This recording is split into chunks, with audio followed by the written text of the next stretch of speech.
You've spent enough time analyzing what went wrong.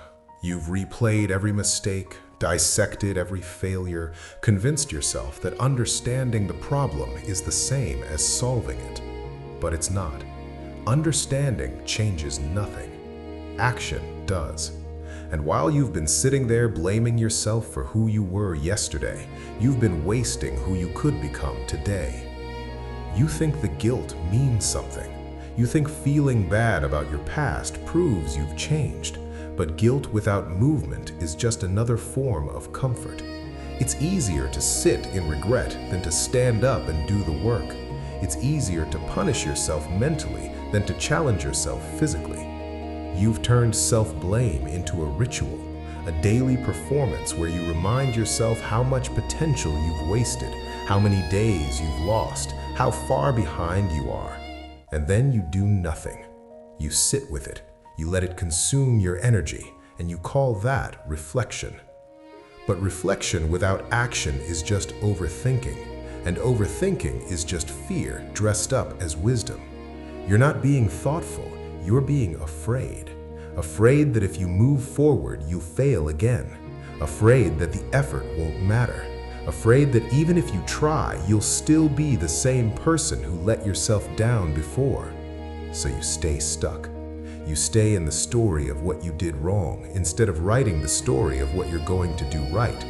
You stay in yesterday because tomorrow requires you to become someone you're not sure you can be. But here's the truth. You're not behind. You're exactly where your actions have placed you. And the moment you stop blaming yourself and start moving, everything changes. Not because the past disappears, not because the mistakes stop mattering, but because you stop letting them define you. You stop using your failures as an excuse to stay comfortable. You stop waiting for the perfect moment to prove you've changed, and you just start changing. Nobody cares about your internal dialogue. Nobody cares how much you've thought about getting better. They see what you do. They feel who you are. And right now, you're someone who thinks a lot and does very little. You're someone who talks about discipline but doesn't practice it. You're someone who knows what needs to be done but keeps finding reasons to delay it. And every day you delay, you reinforce that identity. Every day you choose guilt over movement, you become more of the person you say you don't want to be. The version of yourself you're trying to escape isn't in the past, it's in the present. It's in every moment you choose to sit with blame instead of standing up with purpose. It's in every hour you spend replaying old decisions instead of making new ones. It's in the gap between what you know and what you do. And that gap doesn't close by thinking. It closes by moving. You don't need to forgive yourself. You don't need closure. You don't need to feel ready or healed or whole. You need to act. You need to do the thing you've been avoiding while you've been busy blaming yourself for avoiding it. You need to stop treating your guilt like it's productive and start treating it like what it is, a distraction, a way to feel like you're doing something when you're doing nothing. Discipline doesn't wait for you to feel better. It doesn't care if you're still processing. It doesn't pause while you figure out how to stop hating yourself. Discipline just asks one question. What are you doing today? Not what you did yesterday, not what you wish you'd done last year. Today, right now, in this moment. And if the answer is nothing, then all that guilt, all that self-awareness, all that reflection means absolutely nothing. You've been carrying the weight of your mistakes like it's some kind of badge, like suffering through regret makes you noble, but it doesn't. It makes you stuck. It keeps you small. It keeps you focused on who you were instead of who you're becoming. And the longer you stay there, the harder it gets to leave, because blame is comfortable. Blame gives you something to do. It gives you a reason to stay exactly where you are. It lets you feel like you're taking responsibility without actually changing anything. But real responsibility isn't about feeling bad, it's about doing better. It's about waking up and choosing action over analysis. It's about moving even when you don't feel like you deserve to, even when you're not sure it'll work, even when every part of you wants to stay in bed and think about how much time you've already lost. Real responsibility is understanding that the only way out is through, and through requires movement. You can't think your way into a new life. You can't regret your way into a new identity. You have to build it, one decision at a time, one uncomfortable action at a time, one day where you choose to move instead of sitting in your head. And it won't feel good. It won't feel like progress. It'll feel like you're faking it, like you're pretending to be someone you're not.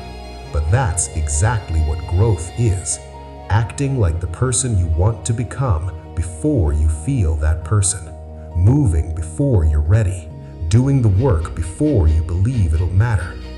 Every second you spend blaming yourself is a second you're not spending building yourself.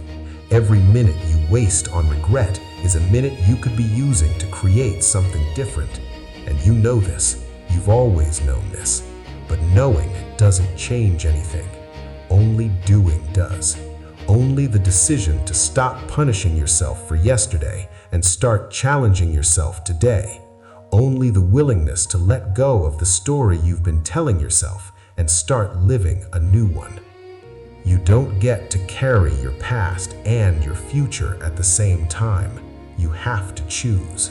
And if you choose to keep replaying what went wrong, you'll never have the energy to build what could go right. If you choose to keep sitting in guilt, you'll never develop the strength to stand in discipline. If you choose to keep blaming yourself, you'll never become the person who doesn't need blame because he's too busy moving. Time doesn't stop because you're stuck.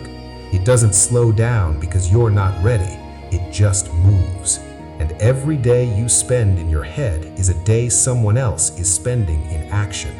Every day you waste on self-blame is a day someone else is using to build the life you said you wanted. And the gap between you and them isn't talent. It isn't luck. It's movement. It's the decision to stop thinking and start doing. To stop blaming and start building. You've analyzed enough. You've reflected enough. You've felt bad enough. Now move. Not tomorrow, not when you feel better, not when you've finally forgiven yourself. Now, today, in this exact moment, do the one thing you've been avoiding, the thing you know you need to do but keep putting off because it's uncomfortable, because it's hard, because you're not sure you can. Do it anyway. Because the only way you stop being the person you don't want to be is by acting like the person you do want to be. The only way you prove to yourself that you've changed is by changing.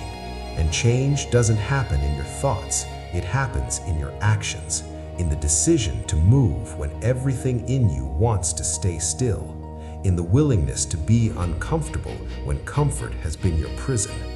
Stop blaming yourself. Start moving. That's it. That's the entire message. You don't need permission. You don't need a plan. You don't need to feel ready. You just need to move. And the moment you do, everything you've been carrying starts to lose its weight. Not because the past changes, but because you do. Because movement creates momentum, and momentum creates identity. And identity is the only thing that matters. You're not who you were. You're who you're becoming. And who you're becoming is determined by what you do today. So stop sitting in yesterday. Stop using your mistakes as an excuse to stay comfortable. Stop blaming yourself and move. Because the life you want is on the other side of that decision. And you've waited long enough.